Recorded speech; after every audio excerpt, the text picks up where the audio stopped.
बच्चों, आज हम पढ़ाएंगे सेल ऑर्गेनेल्स का वैक्यूल। वैक्यूल क्या होता है इसको हम पढ़ेंगे वीडियो पार्ट नंबर 5 में। इससे पहले हम लाइसोसोम, राइबोसोम, आरईआर यानी रफ एंडोप्लाज्मिक रेटिकुलम ये सब पढ़ लिए थे।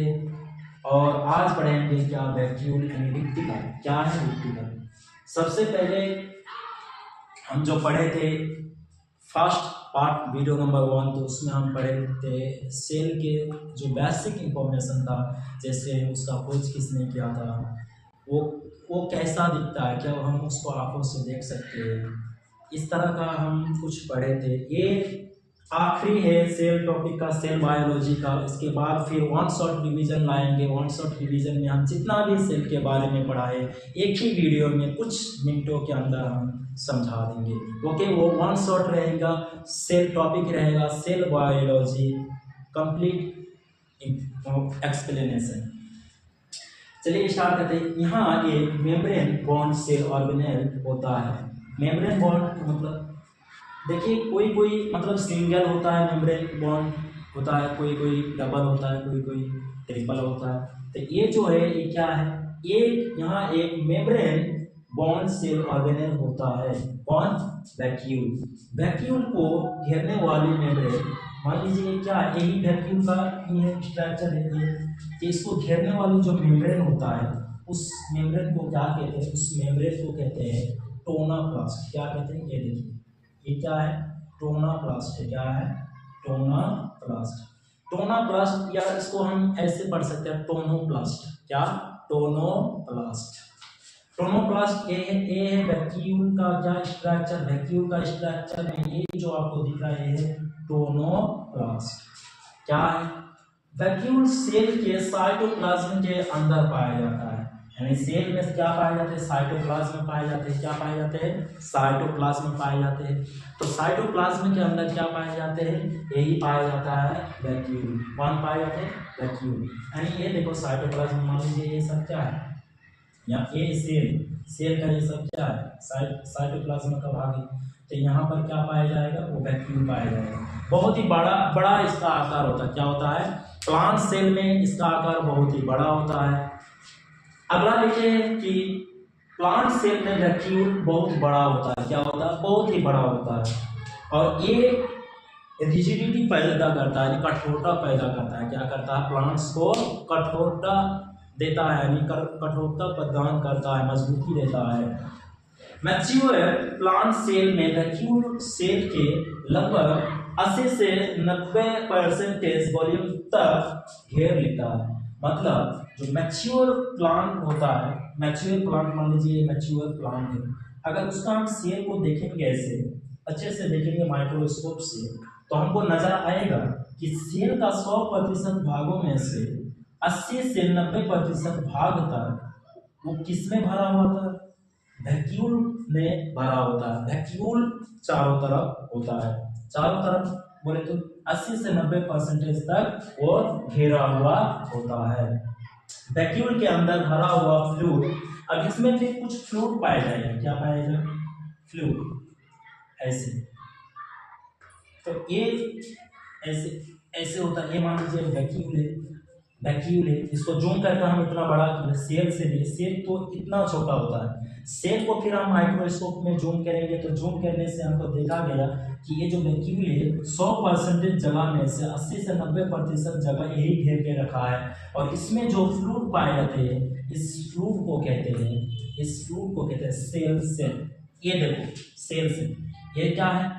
वैक्यूल का स्ट्रक्चर है। तो इसमें जो जगह आपको दिख रहा है ये क्या है?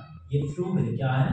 फ्लूइड। इसी को क्या कहते हैं? सेल सेट कहते हैं। क्या कहते हैं? सेल सेट कहते हैं। SLP cell.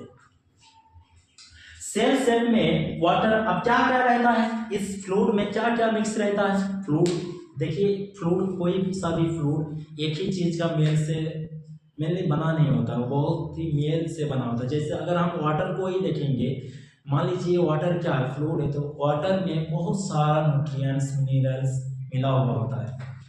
तो इसमें भी सेल जो फ्लूइड होता है उसमें हम देखते हैं तो उसमें दिखाया जाता है कि वाटर होता है, एक नंबर, शुगर्स होता है। क्या होता है? शुगर, मीठापन होता है। सल्ट यानी नमकीन होता है।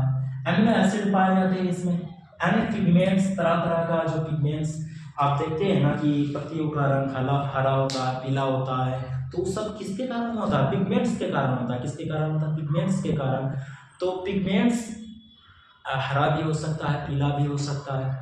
पिगमेंट्स होता है। वेस्ट मटेरियल सब्सटेंस होते हैं इसमें। वेस्ट बेकार का जो सब्सटेंस होता है वो भी होता है इसमें।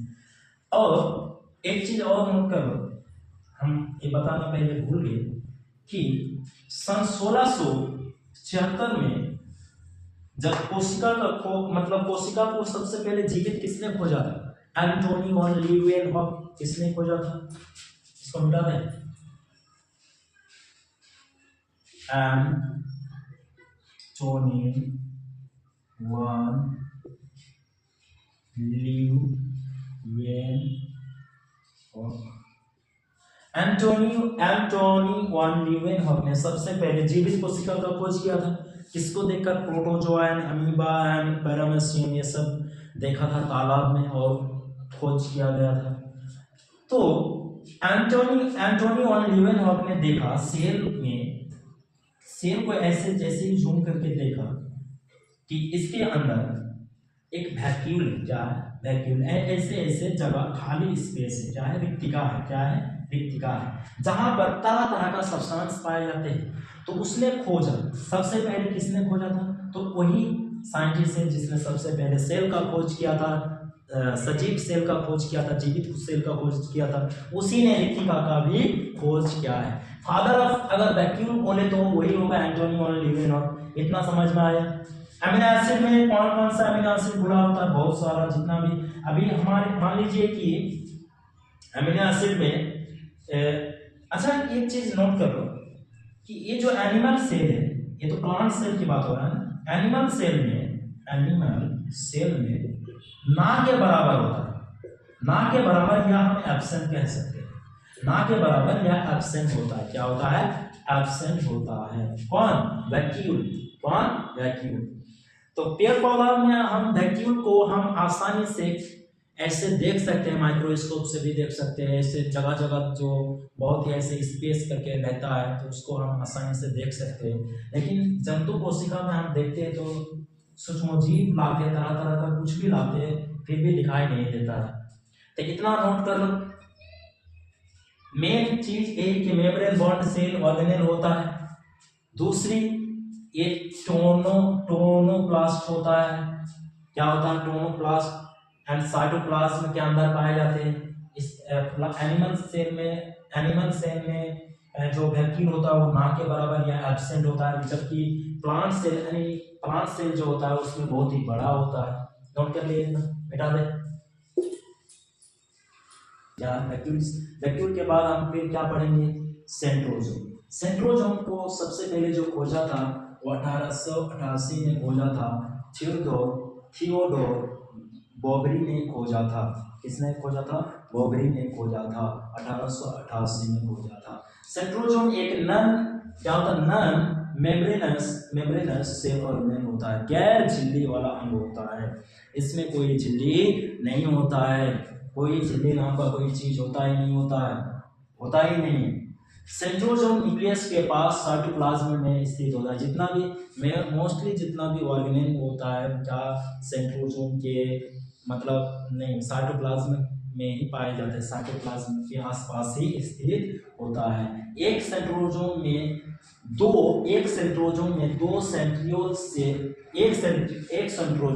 सेंट्रियोल से मिलकर बना होता है। मतलब ऐसे दो सेंट्रियोल रहेगा तभी क्या एक बनेगा? सेंट्रोजोम बनेगा। क्या बनेगा? सेंट्रोजोम। अभी इसको हम इसके बारे में लिखेंगे। इसको भी जब हम वन शॉट रिवीजन करेंगे तो उसमें हम स्ट्रक्चर के साथ हम पूरा एक ही वीडियो में कंप्लीट कर देंगे। वो वीडियो लॉन्ग हो सकता है, 40 मिनट तक जा सकता है या उससे कम भी हो सकता है, ज़्यादा भी हो सकता है। दोनों सेंट्रियोल एक दूसरे से कितना एंगल पर होता है? 90 डिग्री एंगल पर होता है, यानी परपेंडिकुलर होता है। क्या होता है? ऐसे परपेंडिकुलर होता है। क्या होता है? परपेंडिकुलर होता है। एक दूसरे से परपेंडिकुलर होता है। मतलब सेंट्रियोल, ये एक सेंट्रियोल है। क्या है? सेंट्रियोल। सेंट्रियो, या दूसरा Centrio, Centrio D and Centrio D एक दूसरे से कितना डिग्री का परपेंडिकुलर में स्थित है, 90 डिग्री। परपेंडिकुलर का मतलब ये होता है 90 डिग्री एंगल। इसके बीच अगर एंगल देखा जाए तो 90 डिग्री बनेगा। कितना डिग्री बनेगा? 90 डिग्री बनेगा सेंट्रियो। दो सेंट्रियो आपस में मिलता है तभी एक, क्या आप दोनों को आपस में मिला देंगे तो क्या बन जाएगा? सेंट्रोजोम बन जाएगा। क्या बन जाएगा? सेंट्रोजोम। हर सेंट्रियो सिलेंड्रिकल स्ट्रक्चर की होती है। सिलेंड्रिकल का मतलब कैसा होता है? सिलेंडर के जैसा। किसके जैसा? सिलेंडर के जैसा उसका स्ट्रक्चर होता है। सेंट्रियोल्स के आसपास पेरिस सेंट्रियोलर मटेरियल होते हैं। पेरी, इसको PCM से शॉर्ट फॉर्म में लिखा जाता है। कभी कभी क्वेश्चन में पूछा जाता है कि बताओ PCM का फुल फॉर्म क्या होता है, तो PCM का फुल फॉर्म आप लिख सकते हैं कि peri peri pericentriolar material. Okay. Cell division में सेंट्रोजोम सेल डिवीजन में बहुत ही महत्वपूर्ण भूमिका निभाता है। ये जो आप पढ़ते हैं ना, माइटोसिस मियोसिस, माइटोसिस मियोसिस, एक सेल से डबल सेल बनता है, डबल से सिंगल बनता है। ये जो आप लोग पढ़ते हैं ना, तो इसमें जो महत्वपूर्ण भूमिका निभाता है वो कौन निभाता है? वो निभाता है सेंट्रोजोम। कौन? अच्छा, सेंट्रोजोम कहाँ स्थित होता है? याद कर लो। सेंट्रोजोम जो स्थित होता है वो एनिमल सेल में होता है। किस में होता है? एनिमल सेल में। एनिमल सेल बोले तो अच्छा, इससे पहले जो हम पढ़े कि वैक्यूल्स कहाँ पाए जाते हैं और कहाँ एब्सेंट, ना के बराबर होता है, तो एनिमल सेल में वो ना के बराबर होता है। और वैक्यूल्स जो सबसे बड़ा पाए जाते हैं वो प्लांट सेल में पाए जाते हैं। और मैच्योर प्लांट जो होता है उसमें जो सेल का 100% एरिया में से वो 80 से 90% एरिया तक वो कवर कर लेता है। ठीक, तो ये पाए जाते हैं एनिमल सेल में। कहाँ पाए जाते हैं? एनिमल सेल में। नोट कर लो कि ये कहाँ पाए जाते हैं? Animal cell. कहाँ पाए जाते हैं? एनिमल सेल में पाए जाते हैं। सेंट्रोजोम ये समझ में आ गया कि वो सेल डिवीजन यानी माइटोसिस और मियोसिस में महत्वपूर्ण भूमिका निभाता है। सेंट्रोजोम से निकली स्पिंडल फाइबर क्रोमोसोम की मूवमेंट में मदद करता है। हमारे सेल में क्या पाए जाते हैं? सेल में क्या पाए जाते हैं? वो जो गुणसूत्र होता है क्रोमोसोम, वो सेल के अंदर ही पाए जाते हैं ना, केंद्र के अंदर पाए जाते हैं। तो वहां पर एक स्पिंडल फाइबर पाए जाते हैं। कहां पर पाए जाते हैं? सेंट्रोजोम के पास। सेंट्रोजोम से क्या निकलती है?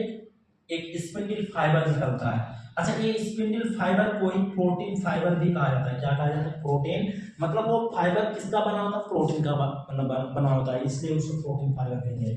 अच्छा, ये प्रोटीन किस प्रोटीन का बना होता है फाइबर? तो ट्यूबुलिन प्रोटीन से बना होता है स्पिंडल फाइबर। क्वेश्चन पूछ सकता है कभी कभी, हाई लेवल में पूछा गया है कि बताओ जो स्पिंडल फाइबर होता है वो किस प्रोटीन का बना होता है? तो ट्यूबुलिन होगा। ट्यूबुलिन प्रोटीन का वो स्पिंडल फाइबर बना होता है। ओके, इतना याद हो गया। अब सेंट्रोजोम की मूवमेंट, क्रोमोसोम की मूवमेंट में वो मदद करता है। अच्छा, आप लोग कमेंट में बताइएगा कि ह्यूमन बॉडी में ह्यूमन में क्रोमोसोम की संख्या कितनी होती है। और एक चीज जो हनी भी होता है उसमें क्रोमोसोम की संख्या कितना होता है वो भी आप कमेंट कर सकते हैं। ओके, अगला टॉपिक रहेगा न्यूक्लियस, जो कि तो सेल बायोलॉजी का ये आखिरी टॉपिक है न्यूक्लियस, यानी सेल ऑर्गेनेल्स हम जितना भी पढ़े उनमें से सबसे आखिरी है न्यूक्लियस, यानी केंद्र। हम जो कवर किए उनमें से बता रहे हैं। तो न्यूक्लियस का खोज सबसे पहले रॉबर्ट ब्राउन ने किया था 1821 में। किया था किसने किया? न्यूक्लियस सेल का मेम्ब्रेन बॉन्ड ऑर्गेनेल होता है, यानी इसके पास खुद का क्या होता है? मेम्ब्रेन होता है, और वो मेम्ब्रेन से ऐसे ढका हुआ होता है। ठीक है। न्यूक्लियस को सेल का कंट्रोलर सेंटर भी कहा जाता है, यानी कंट्रोलर सेंटर भी कहा जाता है, कंट्रोलर रूम भी कह सकते हैं इसको आम भाषा में से। कि एक क्या होता है? कॉलेज होता है, कॉलेज में फिर क्या होता है? कंट्रोलर रूम होता है कि नहीं होता है? पूरा कॉलेज को वहीं से हैंडल किया जाता है। तो हमारी बॉडी में जो सेल होता है, सेल में फिर जो न्यूक्लियस है यानी वो कंट्रोलर रूम है, वो फिर क्या करता है? सबको कंट्रोल करने का काम करता है। क्या करता है? इसलिए तो इसको कंट्रोलर सेंटर भी कहा जाता है। ठीक है, समझना है। और ये याद रहे, प्रोकैरियोटिक में ना के बराबर एब्सेंट होता है, नहीं पाए जाते हैं। और ये पाए जाते हैं किसमें? न्यूक्लियस केंद्र कहाँ पाए जाते हैं? लेकिन एक चीज याद रखना कि जो वैक्यूल होता है रिक्तिका वो भी ऐसे ही होता है, इसकी तरह ही दिखता है। वो प्लांट सेल में पाए जाते हैं, कहाँ पर पाए, एनिमल सेल में ना के बराबर। लेकिन न्यूक्लियस में थोड़ा उल्टा है कि यहाँ प्रोकैरियोटिक, अच्छा प्रोकैरियोटिक सेल और एक होता है यूकैरियोटिक सेल यानी प्लांट्स एंड एनिमल्स दोनों में पाए जाते हैं। क्या होता है, दोनों में पाए जाते हैं। अच्छा इसका जो शेप होता है, किसका शेप यानी न्यूक्लियस का शेप मोस्टली ज्यादातर स्फेरिकल होता है। क्या स्फेरिकल यानी ऐसे ऐसे, इसी को कहते हैं स्फेरिकल। क्या होता है, स्फेरिकल मोस्टली ऐसा होता है, या ओवल टाइप होता है, ऐसा अंडाकार होता है। ओके, समझ में आ गया, इसको मिटा दे। चलो, और न्यूक्लियस को बाहर से न्यूक्लियर मेम्ब्रेन घेर कर रखता है। अभी जो पढ़े ना कि मेम्ब्रेन बॉन्ड ऑर्गेनेल होता है, यानी मान लीजिए वो क्या है, न्यूक्लियस के फिर वो क्या ऐसे ऐसे घेरे रखता है, तो उसका नाम है न्यूक्लियर मेम्ब्रेन। क्या है, न्यूक्लियस को जो घेरे ऐसे रखता है, जिस झिल्ली से घेरा होता है उसको कहते हैं न्यूक्लियर मेम्ब्रेन कहते हैं। अब न्यूक्लियर मेम्ब्रेन डबल लेयर होती है, यानी ऐसा नहीं कि ये क्या है न्यूक्लियस का ऐसा एक घेरा है, तो इसके ऊपर भी ऐसा घेरा है, यानी कितना है, डबल लेयर है। कितना है, डबल परत है, डबल परत। ओके, ऐसे वो अपने आप को सुरक्षित रखता है। क्या रखता है, सुरक्षित रखता है। न्यूक्लियर मेम्ब्रेन डबल लेयर होती है। न्यूक्लियर मेम्ब्रेन पर न्यूक्लियर पोर भी होता है। अब यहाँ पर न्यूक्लियर पोर होता है। अच्छा, न्यूक्लियर पोर का बहुत ही काम है, महत्वपूर्ण काम है। देखो ऐसे ऐसे पोर होता है, पोर का मतलब ऐसे छेद होता है। क्या होता है, छेद होता है। क्या करता है, न्यूक्लियर पोर के थ्रू आरएनए और प्रोटीन का ट्रांसपोर्ट होता है। मतलब आरएनए और प्रोटीन का ट्रांसपोर्ट कैसे हो, तो वो जो पोर होता है, यानी ये जो सेल है, सेल के चार ऐसे दो लेयर से ऐसे घेरा हुआ है, तो यहाँ पर ये जो पोर पाए जाते हैं, जगह जगह ऐसे ऐसे पोर पाए जाते हैं। पोर यानी छेद जिसको कहते हैं, छेद। तो यहीं से किसका ट्रांसपोर्ट होता है, एक नंबर आरएनए, दूसरा प्रोटीन का ट्रांसपोर्ट होता है। न्यूक्लियस के अंदर न्यूक्लियोप्लाज्म पाए जाते हैं। एक अपना प्लाज्मा पाए जाते हैं जो खुद के शरीर में ही, मतलब उसके ही बॉडी में पाए जाते हैं। अच्छा, बॉडी लफ्ज इस्तेमाल करना ठीक रहेगा कि नहीं, लेकिन हम समझाने के लिए यूज किए। ओके, कि न्यूक्लियस, मान लीजिए न्यूक्लियस एक खुद बॉडी है, उसके अंदर न्यूक्लियोप्लाज्म खुद का एक प्लाज्मा है, प्लाज्मा पाए जाते हैं। और न्यूक्लियोप्लाज्म के अंदर क्रोमेटिन मौजूद होता है। क्रोमेटिन 11th क्लास में इसके बारे में बहुत डिटेल से बताया गया है। स्पिंडल फाइबर एंड क्रोमेटिन, ये सब बहुत ही अच्छे से पढ़ाया गया था माइटोसिस एंड मियोसिस में। ओके, तो यहाँ पर देखो क्रोमेटिन डीएनए और प्रोटीन, कौन सा प्रोटीन, हिस्टोन प्रोटीन से मिलकर बना होता है। क्वेश्चन पूछेगा, बताओ, मेन क्वेश्चन यहीं से पूछ सकता है कि बताओ क्रोमेटिन कि क्या किससे बना होता है, तो एक नंबर डीएनए से बना होता है और हिस्टोन प्रोटीन से मिलकर बना होता है। कौन, क्रोमेटिन। इतना समझ में आया। चलिए यहाँ पर हम लेक्चर अपना खत्म करते हैं। ये पार्ट रहेगा वीडियो का 5।